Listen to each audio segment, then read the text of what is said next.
Hello, everyone. Welcome to our session on libraries, veterans studies, and libraries' engagement with emerging academic fields.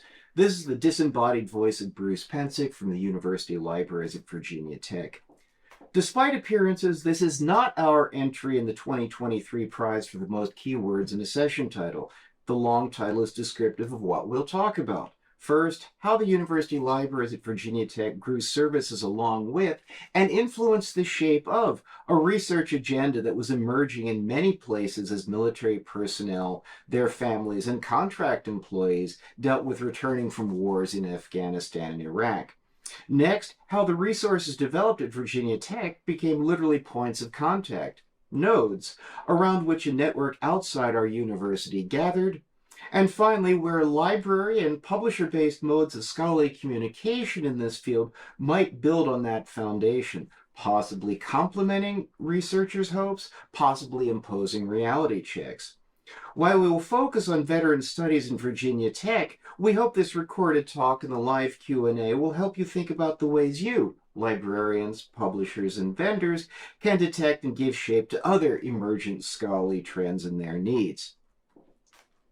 We'll address these themes in the order of speakers you see here. I'm in the Collections and Technical Services Department in the Virginia Tech Library, but for this talk, it's most important that I'm what my library calls a college librarian. My primary role is to be a concierge for academic departments, including political science, public affairs, history, and military science.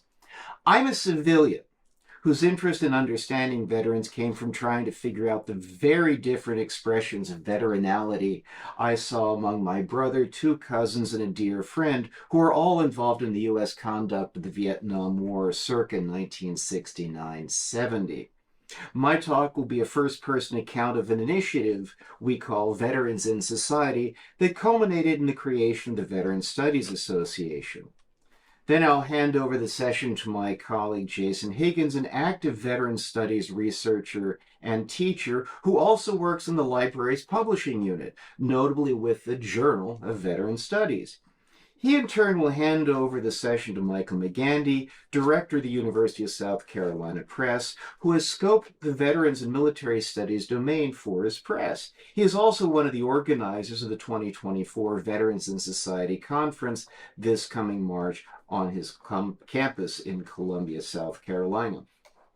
Note that this program is not about how libraries support veterans as a distinctive category of patrons or employees. Sarah Lemire in the Texas A&M University Libraries is the leader in that area, both in her research and as the central figure in the ALA Veterans Caucus. See especially her Libraries and Veterans National Forum LibGuide. The approach to veteran studies that came together at Virginia Tech was inspired by a negative need to undo a pervasive cultural binary stereotype of veterans as heroes or as social problems, and also a positive need to bring the tools and broad perspectives of liberal arts disciplines to bear on a population that is remarkably varied. Veterans, in some sense, have been around as long as war, everywhere there have been wars, and they have left rich and varied cultural political markers, if we know how to look for them. There was already a lot of serious clinical and policy research about veterans' problems, creating an impression that scholarship about veterans is or should be tied to our time and our place and directed at our veterans. The Veterans in Society perspective is more holistic, not the least in calling attention to veterans as agents as well. Of course, if we don't know about veterans in all their variety, how can we claim to be for veterans except sentimentally or rhetorically? So Veterans in Society encourages multidisciplinary scholarship, historically and culturally informed, philosophically and methodologically pluralist, that is open to inquiry about people with any form of military experience, of any era, and any allegiance. An essential figure in the evolution of Veterans in Society is Jim Dubinsky, a professor of writing and rhetoric in the Virginia Tech English department.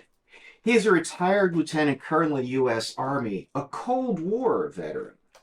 Jim's coinage of veterans in society, which suggests continuities, as opposed to veterans and society, which suggests binaries, was genius with huge implications.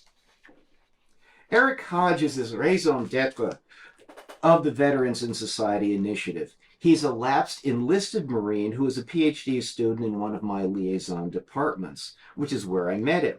Jim was one of his dissertation advisors. Eric invited me onto his dissertation committee in 2011.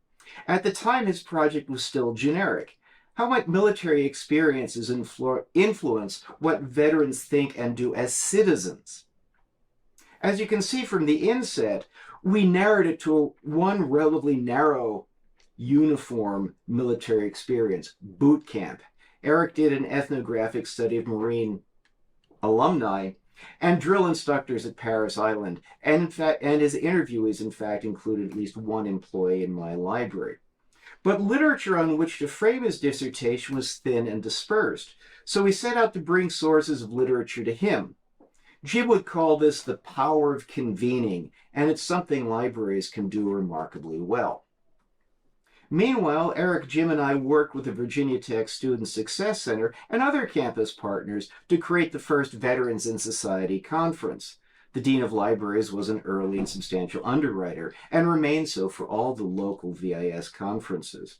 Our keynote speaker was Mike Haney, who had set up Syracuse University's Institute for Veterans and Military Families, an interdisciplinary policy institute that addressed the needs of that target population. Very useful work, very attractive to funders, but conversations at the conference really got us thinking about broader, more humanistic understandings that look beyond the wars then at hand. As a library faculty member, I was in a position to offer VIS projects as test cases, sometimes action forcers, for initiatives in my library. I edited the first conference proceedings, and they were among the first, perhaps the first, proceedings to be deposited in the library's very new institutional repository, vTechWorks. This established the VIS commitment to open access, both as a principle and as an inducement for veteran studies workers to expose their work by working with us.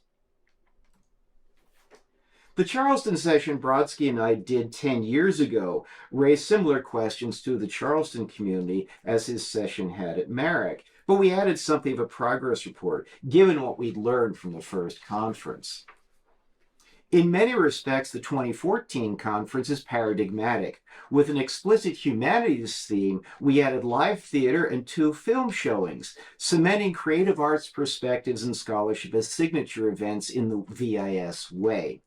We hired a graduate student to edit the proceedings as both a compiled volume and as disaggregated presentations in vTechWorks. And we used the library's new event capture service so that people who knew what they were doing could video and edit 2 roundtable sessions for presentation. The 2015 conference was the first to adopt a focused theme, race and/or reconciliation. Working with the Campus Civil War Center, we seeded it with events tied to the 150th anniversary of the end of the American Civil War. Incidentally, I'd first encountered the phrase veteran studies in the course of doing reference work about the war. It is a popular topic in Virginia. We solicited presentations addressing race and veterans in later wars, including Vietnam. A highlight was a lively plenary session on commemoration and the Confederate battle flag. Dubinsky's fundraising prowess made it possible to bring O'Brien to the region, speaking at our conference in the morning, and then at an evening free Big Read event that evening. Working with a big-name writer was a reality check on our aspirations to document and record all parts of the conference in a freely accessible repository. Jim and I explicitly pointed to our conference proceedings in vTechWorks and our organizational experience in applying for a grant to do a National Endowment for the Humanities grant for Summer Institute for university faculty. Veterans in Society, Ambiguities and Representation was based in the Virginia Tech Library in 2016. We and our program officer at NEH have gotten a lot of mileage from that project. Concurrently, a separate NEH Summer Institute on a different topic was using the library's small classroom. Our library's IT and AV staff supported both groups during regular working hours, and they and folks from reference and circulation provided a joint orientation for both groups regarding online access, borrowing privileges, and library services. Our curriculum scheduled several days in Washington, D.C. for tours, workshops, and individual research time. The Veterans History Project staff at the Library of Congress were extremely helpful with their time, expertise, collection, and a pretty grand meeting room. There was a major good effect. I was able to connect Mariana Grochowski, founder, editor, and all-around dynamo at the Journal of Veteran Studies, with Peter Potter, our new head of publishing services. Mare had been part of every VIS conference and faculty in our summer institute, but she had created the journal on her own initiative using an ugly, clunky, but free platform. Jason will fill you in more on the partnership of VT Publishing and JVS. But preliminary discussions began at the 2018 conference about creating an umbrella association to organize the Veterans in Society conferences as biennial movable feasts and to sponsor the Journal of Veteran Studies. Mayor Grochowski led the work to get the Veteran Studies Association formally established as a Michigan nonprofit. Mayor Jim Craig, whom I'd mentioned, Eric Hodges, and I were the inaugural officers, and we were able to point to the documented history of Veterans in Society as a going enterprise to recruit an international advisory board. Jim Craig of UMSL offered to host the first VSA-sponsored VIS conference set for late March 2020. Weeks before we were to convene in St. Louis, COVID-19 killed that planned fifth iteration of the Veterans Society Conference. But after a year of uncertainty, we were able to adapt the 2020 program to a one-afternoon online symposium hosted by Virginia Tech. The keynote panel was the Zoom version of the keynote panel planned for St. Louis, with discussants presenting from 5 locations. My library had already partnered with Virginia Tech's College of Liberal Arts and Human Sciences and that college's Center for Humanities to create a digital humanities center and studio called the Athenaeum inside the main library. We drew heavily on it and its manager. Having experienced professional helped us immensely from pre-production planning to editing so we could attend to the scholarly work. Last fall's return to an in-person Veterans in Society conference, this time at Arizona State, went very smoothly. Peer-reviewed and very open access, the Journal of Veteran Studies has been a notable success for veteran studies and for Virginia Tech Publishing. Those submissions have skewed away from humanities and creative arts aspirations of VSA itself. On that note, I'll turn you over to Jason Higgins. So I want to thank my colleague Bruce not only for organizing this panel, but also for all of the enormous amount of work that happened to build a Veterans in Society program at Virginia Tech before I got here. So in many ways, I stand on the shoulders of many other people, and that has enabled me to be successful in my role. So just a little bit more details about the Journal of Veteran Studies. And while I take absolutely no credit for the success of this journal, I do have the privilege of working as the journal's manager for Virginia Tech Publishing. And I think it's worth pointing out the incredible growth of the field of veteran studies that this journal has really carried forward. JVS, Journal of Veteran Studies, is by far our most prolific.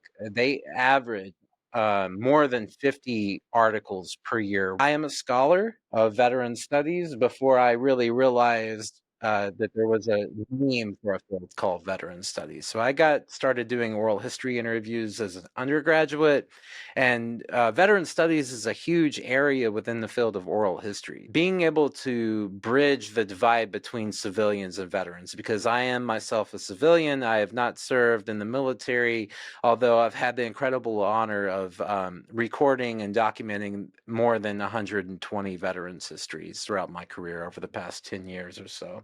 I went to a master's program at Oklahoma State University. What most attracted me to that program was the opportunity to become involved in the Oklahoma Oral History Research Program. So my first summer as a master's student there, I recorded more than 30 interviews with veterans. And that reinvigorated my interest and my passion for documenting veterans' history. And so in that summer, I decided I wanted to pursue a PhD in history. I applied to UMass Amherst because I wanted to work with Christian Oppie as my mentor. He's a giant in the field of oral history and veterans, and specifically the Vietnam War.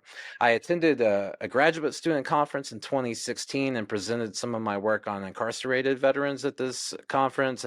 And that's when I first met Matt Becker, who is the editor-in-chief of UMass Press. He was announcing that year that he was starting a veteran series at UMass Press. So I was very excited to be able to attend a university where a lot of the work in the scholarly world and the publishing world was already well underway.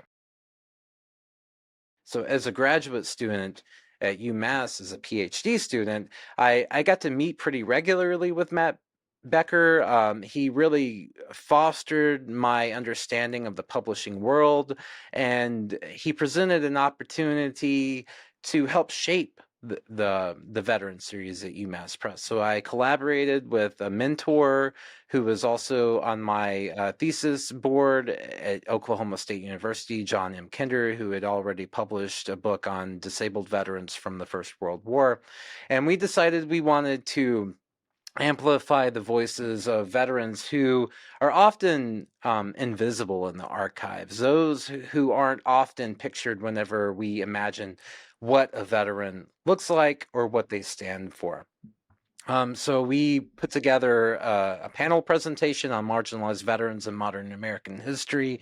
Heather M. Sturr, who is a scholar of women and gender during the Vietnam War, was part of that panel, as well as Juan Coronado, who's working on Mexican American Vietnam veterans. And so we wanted to make the field more diverse and to acknowledge that not all veterans look the same, not all of them have the same beliefs, and not all of them have the same experiences. So we put together a call for proposals for an edited collection on marginalized veterans in American history. This would include women, LGBTQ veterans, veterans with disabilities, veterans in the criminal justice system. So we presented at the Veterans Conference at the U.S. Naval War College, hosted by the series editors Brian Matthew Jordan and J. Ross Dancy. And that was an opportunity for a group of scholars to come together and really think about how do we bridge scholarship as historians and the field of war and society with this emergent field called veteran studies. And so that was really a pivotal moment in my career, and I think in the growing scholarship coming out of UMass Press. I was fortunate enough to be hired as a postdoctoral fellow in digital humanities by the Center for Humanities and University Libraries at Virginia Tech.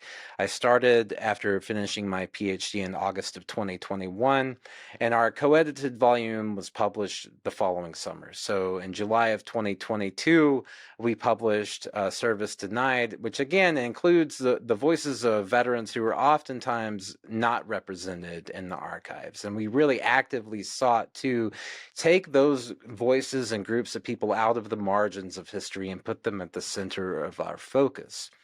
At the same time, as Bruce has aptly pointed out, Virginia Tech has done a lot to make scholarship and public history and scholarly voices more accessible to the public. So, in partnership with the Athenaeum at the University Libraries and the Center for Humanity, we wanted to invite a group of scholars who all contributed to our edited collection.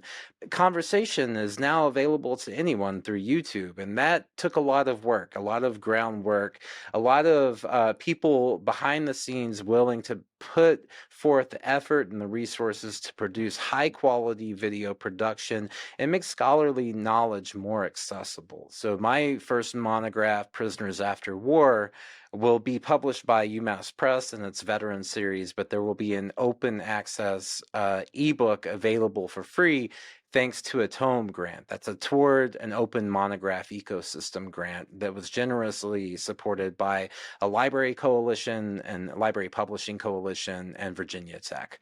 The last and the ongoing work I've been doing lately is thinking about publishing tools, open access content, and how to make diverse groups and voices of veterans through oral history more accessible to the public. So I've been experimenting with a lot of publishing tools such as Scalar, which is kind of a choose your own adventure format that integrates video, audio, text, photography into an open access publishing tool with the hopes that we can take oral history out of the archives. Thank you. Thank you, Jason. Thank you, Bruce.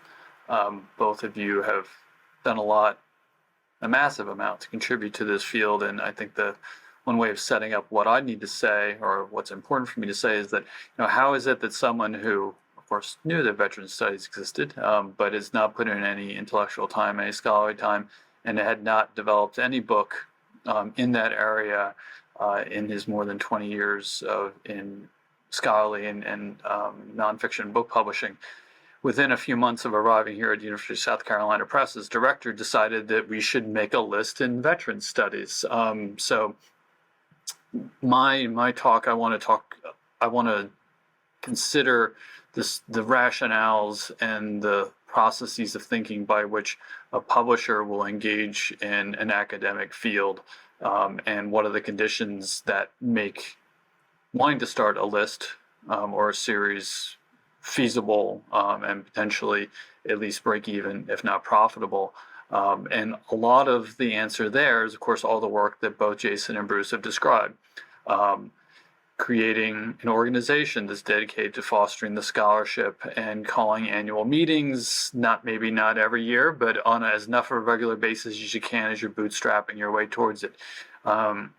Another party creating a journal, Journal of Veteran Studies, that I'm sure in its early years was a little rough and tumble, and now is quite established in everything that Jason said, which is a wonderful description of a very successful journal. And then we have University of Massachusetts Press around 2016 creating a series of books. So by the time I arrived here at University of South Carolina, there was a robust, small compared to a lot of other fields, but still a robust and identifiable field of scholarship that was producing books, producing journals, creating conferences, and having all sorts of scholarly communication already, and a lot of that being oriented by the libraries and Virginia Tech Library, particularly the staff and the library itself as an institution, having a really important role in that. So there was data, there was information, there was something out there for me to look at, and I'll tell the story of making the decision to start the series on two tracks. One is the rational track that supposes I knew what I was doing and this all made a whole lot of sense. The other track is the track of serendipity. I think that's probably true about all of our decision making. It's particularly true about our decision making in publishing. So the rational account of why University of South Carolina Press is creating a series in veteran studies is that as a smaller press, we know we need to find a spot where there's a body of knowledge, but there aren't that many players, and certainly not many big players. We need to find a place where there's room. And veteran studies struck me as an area where there's room. In order to both acknowledge and tack relative to UMass Press, I would describe the UMass Press series in veterans as humanities-based and American studies in its orientation. So fundamentally literary and historical, oral history lying somewhere in between there with a mix of anthropology thrown in. The series we're going to start here will at its center be more social scientifically oriented and more policy based. So there'll be more data, there'll be more about policy analysis and policy descriptions, prescriptions, and assessments. Around that, I expect the list to grow in different ways that involve the humanities, involve history, involve sociology, involve a number of different things. But the core is going to be a socially scientifically oriented list that will complement what's happening at UMass and not compete with it, because veteran studies is growing, but it is not massive. Two presses in exactly the same space would become a zero-sum game, and that's not the sort of thing that most of us in the university press world play. We like to play complementary games, not zero-sum games. So we're positioning our list in the social sciences. The other rational side, or the other sort of rational argument for that here at University of South Carolina Press, is that we are overwhelmingly humanities-based, meaning we need the social sciences to balance out our list. How was I going to do that? Or how was I going to direct the press in a way such that my colleagues and I can do that? Veteran studies in the social sciences struck me as a great way to make that, develop our list in certain ways that would develop our capacities in some fields that we are currently not represented in. And then there's the fact of where are we geographically located? What's the nature of our home institution? What are the needs and what are the things that we could do as a press that would make us good citizens, both inside the institution and outside the institution? Most university presses now are trying to better orient themselves to the mission of their university, or to support different programs within the university, academic programs and also non-academic programs. Every morning when I woke up, and still when I wake up, both in the rental place I had when I moved down here and now in our family home, at 5:55 a.m., I hear the bugle call waking up the troops at Fort Jackson. You hear that every morning. It tells you something about where you are. Wasn't also long after I arrived here that I met Jared Evans, who is the director of the Office of Veterans and Military Affairs here at University of South Carolina. Veterans as students, veterans experience are very important to the curriculum and the extracurricular activities here at the university. It became clear to me very early upon arriving that the provost office here was very interested in Jared's program succeeding and doing well. I quickly befriended Jared as a professional colleague, and now, of course, I respect him highly and enjoy his company regardless of what we're talking about. So there are lots of things that made this a very sensible thing for what University of South Carolina Press would do. The serendipity is that a little bit of the bugle call at 5:55 a.m. It was in the air. It was what was apparent, and it seemed intuitively plausible that we should have a list here. I did not do a ton of area research on this. The need was obvious, and the resources here were pretty obvious. So there's a way in which I stumbled into it. There's also a way in which my former colleague at Cornell University Press, Peter Potter, who was mentioned previously, who was running the Virginia Tech Publishing Program, was someone who I reached out to, and I said, I'm thinking about this. And he said, oh, I know. Bang. He gave me 4 names and introduced me to all these people all at once. So I had immediate connections, had meetings, all of which turned out to be very positive. But that interpersonal starting place was serendipity, with Peter Potter. And then there's been, which I won't detail, but a lot of other serendipity within this home institutional context here in Columbia, South Carolina. So, I think a university press, regardless of its size, does a lot of analysis of the marketplace. It is relying upon a body of knowledge having been created. I don't think a university press can create a series that would create a body of knowledge. The university press always has to trail. we have to serve a community that is already self-identified through scholarly communication. We can't but we can consolidate it. UMass has already done that with its series. I think what the University of South Carolina series will do is consolidate another cohort of people, working largely in the social sciences, who will further self-identify and have further ways to understand one another's work, see one another's work, understand themselves to be involved in a common project. But all of these things, the library's work, the press's work, the journal's work, the VSA's work, and then the particular work of the conference, which we will be at the University of South Carolina hosting in March. I'm working with Jared Evans on that.